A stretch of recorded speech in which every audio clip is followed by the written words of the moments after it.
Hi everyone, I'm reporting to you from the Galapagos Islands. This is a picture here of me swimming on the very first afternoon that we were on the boat.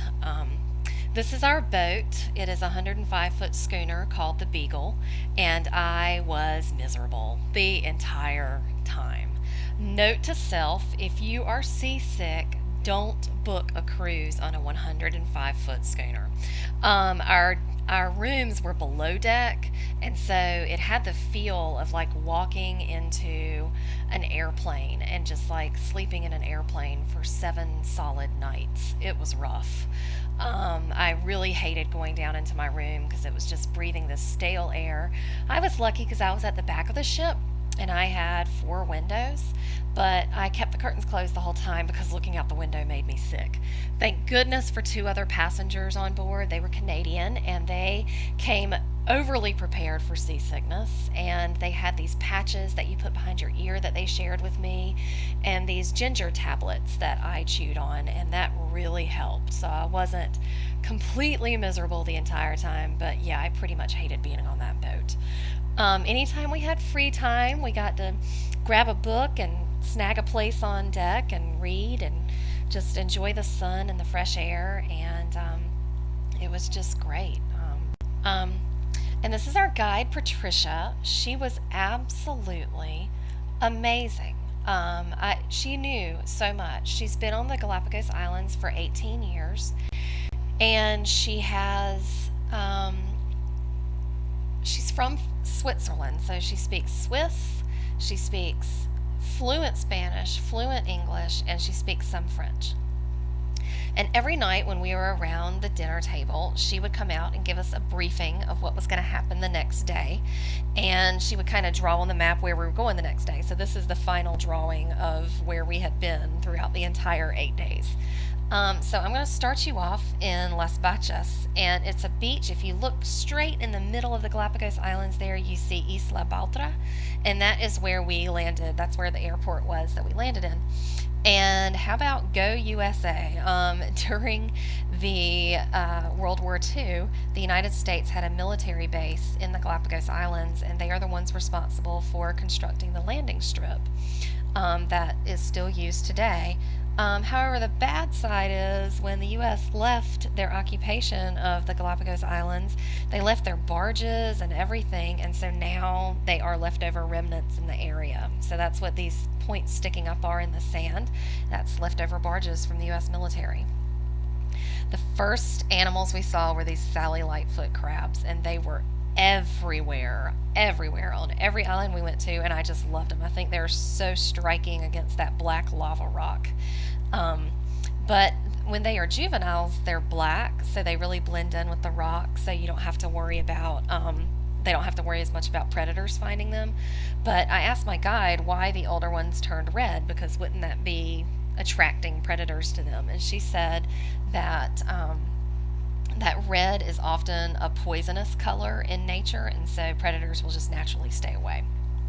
Well, then we went back to this pond that was back off the island a little bit in the middle of the island, and it's got brackish water, which means half salt and half fresh. And look what we found there, some pretty flamingos. There was only about 4 in there, but the flamingos feed off the crustaceans at the bottom. And my particular camera didn't get really close in on these flamingos, but we sat there and watched them for a few minutes. And then we went back to the beach. Now, most of the beaches in the islands are just lava rock. There's really no beach. But this is actually excrement from the parrotfish, and that's what makes the sand. So you're literally standing in doo-doo. But these are tracks from sea turtles going up the beach to bury their eggs in. So that was really exciting, and later on you'll see that I actually snorkeled with sea turtles quite a few days. So they became pretty commonplace, swimming around the boat, and it was just exciting. And I just thought this is a really pretty picture of the beach and how the lava rock is just right under your feet. I mean, it's all volcanoes here. This is a pelican, a Galapagos pelican, and their back, or their spine, I guess, where their neck is brown during mating season.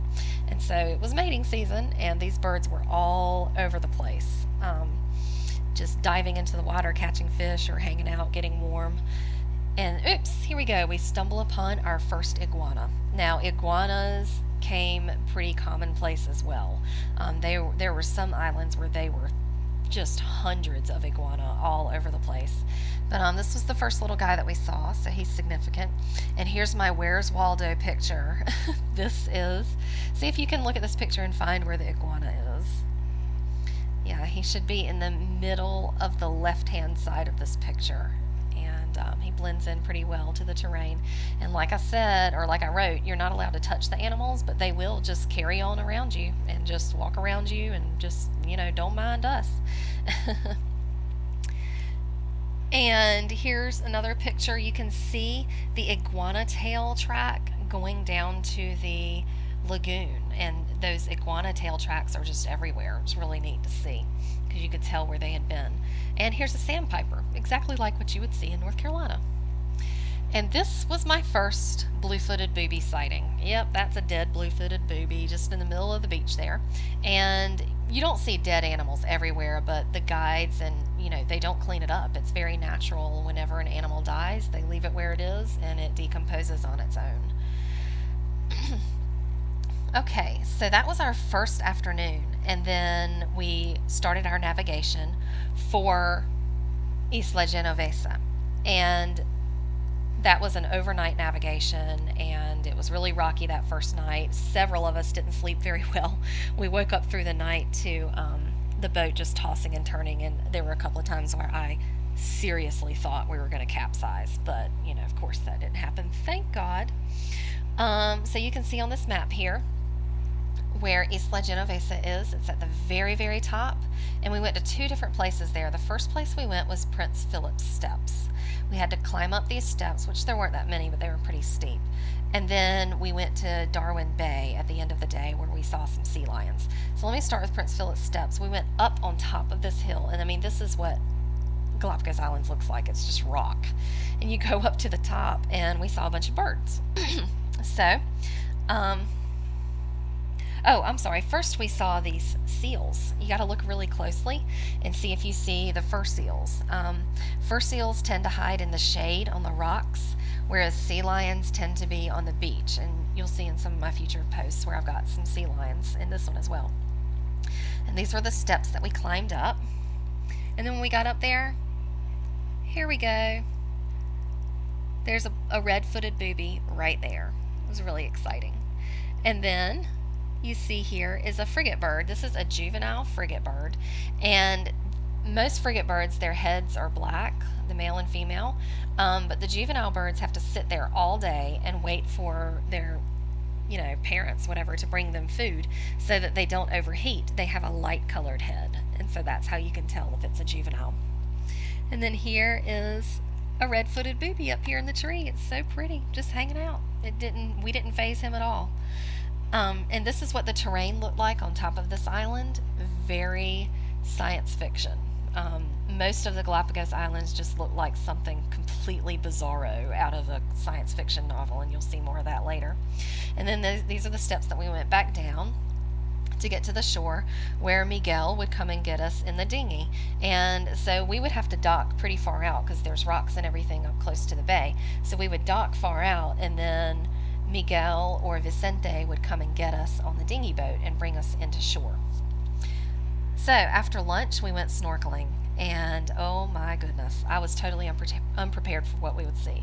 So of course we saw some pretty fish, but then all of a sudden, bam, right in front of me was a sea lion. And they are not shy. They will show off in front of you.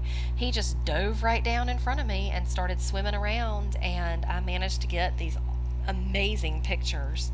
And they will put on a show, and they are not scared of you at all.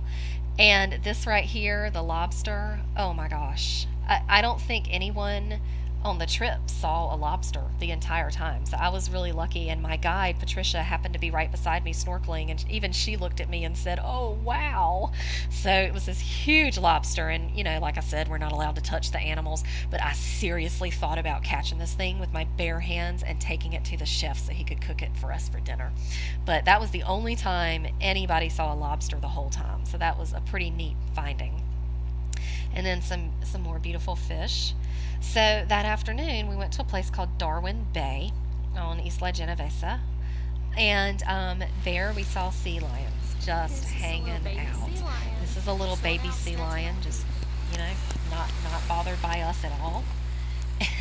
And then right here, this little cluster of sea lions, I was just walking along, like looking at my feet. I wasn't even paying attention to where I was going, and all of a sudden I was like an inch away from these sea lions, and it scared the living hell out of me. And because they'll get territorial, they don't want you around them. But I backed off really quickly. It was pretty comical. And then I wanted you to see this video clip of how they move. They are so graceful in the water. They just twist and turn and do flips and spin around. But then when they're on land, they're pretty clunky. So this was a lot of fun. My first day, my first full day on the trip. Even though I was really sick, I relished every opportunity to be on land. So lots of animals this first day, and so my next post is going to be days 3, 4, and 5, where we saw just, oh my gosh, just so many different kinds of landscapes and animals. So I'll talk at you later.